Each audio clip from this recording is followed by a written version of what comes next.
Malgré une belle performance, encore une fois, des Alouettes de Montréal qui se sont inclinés malheureusement 25-17 hier face aux Rough Riders de la Saskatchewan à la Coupe Grey. Les Alouettes qui ont malheureusement mal commencé le match, hein. Une attaque qui a eu des difficultés avec un Davis Alexander qui ne réussissait pas à courir évidemment avec sa blessure à l'ischio-jambier et une défensive également qui ne mettait pas assez de pression sur le carrière Trevor Harris des Rough Riders. La Saskatchewan a montré un jeu beaucoup plus complet en première demi, plus incisif. Et avant le quatrième quart, honnêtement, je voyais pas de signe d'un match serré. Par contre, les Alouettes qui ont persisté avec un bon jeu au sol, ont réussi à remonter. Mais malheureusement, un échappé ultra, mais ultra coûteux de Shea Patterson, le troisième carrière des Alouettes qu'on utilise exclusivement pour les unités spéciales, et bien et les faux flancs du corps, pardon, et bien a échappé le ballon et ça l'a coûté le match aux Alouettes. Je pense pas que c'est seulement cet événement-là, mais on était à la porte des buts, ça aurait fait une méchante différence. Euh, et Davis Alexander également qui a été victime de trois interceptions. C'est pas dans son habitude, mais on voyait que ne pas courir, ça lui nuisait beaucoup. Sincèrement, j'ai pas vu le même Davis que j'ai vu dans tous les autres matchs. C'est sa première défaite en carrière comme partant dans la Ligue canadienne. C'est assez fou que ça arrive en finale de la Coupe Grey. On a remonté en fin de match, mais ça n'a pas été suffisant. Ces deux équipes-là, je vous le rappelle, c'était une méchante rivalité dans les années 2009-2010. Et moi, ça ne me surprendrait pas de revanche, honnêtement, l'an prochain, entre ces deux équipes-là. C'est deux équipes qui vont rester très compétitives pour des années encore, au moins 200 ou 3. J'ai l'impression qu'on va revoir ça. Mais pour les Alouettes, oui, il faudra régler quelques dossiers dans l'intersaison. Premièrement, régler la blessure récurrente de Davis. C'est inacceptable qu'on continue comme ça. Écoute, il s'est blessé trois fois cette année, a raté beaucoup de temps d'activité. C'est quand même une blessure récurrente qui peut être inquiétante, entre guillemets. Il faut régler absolument ça.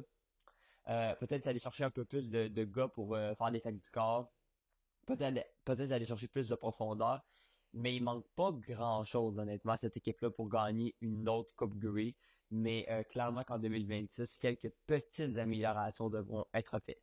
En fait, semaine, on a vu un rassemblement du Parti québécois qui a été très intéressant. Paul Saint-Pierre Plamondon qui a encore une fois parlé d'un futur référendum s'il était élu au pouvoir et également d'une monnaie québécoise. Moi, ce que je trouve intéressant, c'est pas nécessairement l'idée de l'indépendance ou quoi que ce soit, mais c'est une idée que l'idéologie est claire pour le Parti québécois présentement, ce qu'elle n'a pas toujours été dans les dernières années. Le Parti québécois qui est toujours en avance chez les électeurs selon des sondages, malgré que le Parti libéral du Québec continue à remonter depuis que Pablo Rodriguez est au pouvoir. Moi, je crois que le Parti québécois, oui, peut clairement être élu aux prochaines élections 2026. On verra ce qui va advenir. Mais pour le référendum, moi, je pense que ça va être un peu plus compliqué. Les gens n'ont pas une énorme envie, selon ce qu'on sait pour ça.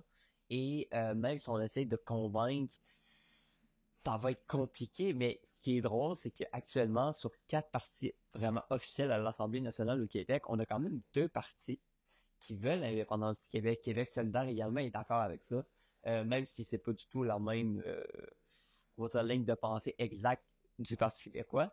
Mais j'ai quand même l'impression que c'est spécial, deux partis sur quatre en 2025 qui sont pour l'indépendance, alors que les gens en général, pas une énorme appétit pour ça, là.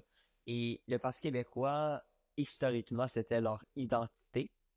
Mais clairement que là, ils devront trouver d'autres moyens, puis peut-être des moyens persuasifs, parce que ça fait fort aux gens quand même de devenir un État souverain, on va dire.